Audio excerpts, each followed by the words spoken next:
வணக்கம். நீலா கார்டனுக்கு உங்களை வரவேற்கிறேன். வாங்க எங்கள் தோட்டத்தை பார்ப்போம். பாருங்கள், இது ஒரு ப்ளூ டிசம்பர் அழகாக பூத்துருக்கு. இங்கே ஒரு டிசம்பர் இருக்குது.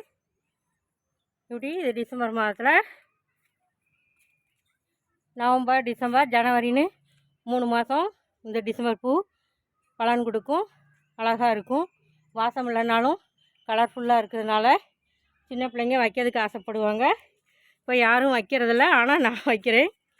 பாருங்கள், அடுத்து ஒரு ரெட் ரோஸ் பார்ப்போம். பாருங்கள், சூப்பராக ஒரு ரெட் ரோஸ் பூத்துருக்கு.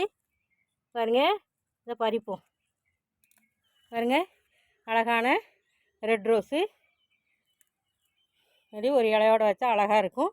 அழகான ஒரு ரெட் ரோஸ் பூத்துருக்கு. சப்ஸ்கிரைப் பண்ணுங்கள், லைக் பண்ணுங்கள், ஷேர் பண்ணுங்கள். வாங்க வீடியோக்குள்ளே போவோம்.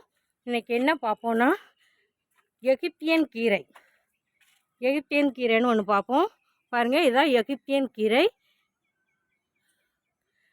இது கொஞ்சம் வலுவழுப்புத்தன்மை நிறைஞ்சது. பாருங்கள், இங்கே ஒரு பெரிய செடி இருக்குது. விதைக்காக விட்டுருக்கேன். பாருங்கள், இதில் 2 வகை இருக்குது. பாருங்கள், நீள நீளமாக காய் இருக்குது. இது இந்த சதுரமான ஒரு காய் இருக்குது.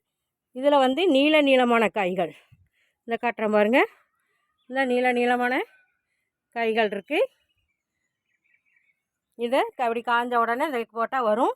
பாருங்கள், இதுதான் எகிப்தியன் கீரை. இதில் கால்சியம் சத்து நிறைஞ்சிருக்கு, மெக்னீசியம் சத்து, அயன் சத்து இப்படி நிறைஞ்சிருக்கு. பாருங்கள், இது எகிப்தியன் கீரைன்னு சொல்லி இப்போ ஃபேமஸ் ஆகிட்டு வருது மாடி தோட்டத்தில்.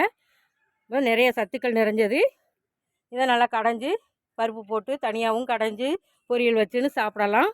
நல்லா சத்து நிறைஞ்சது. இரும்பு சத்து, கால்சியம் சத்து, மெக்னீசியம் சத்து, தாது உப்புக்கள்லாம் நிறைஞ்சிருக்கு. இந்த கீரையை பயன்படுத்தினா உடம்புக்கு நல்லது. நிறைய மருத்துவ குணமும் இருக்குது. பாருங்கள், இங்கே ஒரு பெரிய காய் இருக்குது. பாருங்கள், இதை நம்ம ஊரில் இங்கே ஏற்கனவே உள்ள கீரை தான் புண்ணாக்கு கீரைம்பாங்க, பின்னாக்கு கீரைம்பாங்க. பின்னாக்கில் உள்ள சத்தெல்லாம் இதில் இருக்குது.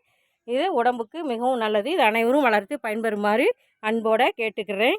வீடியோ பார்த்ததுக்கு நன்றி. Happy gardening. வாழ்க வளமுடன்.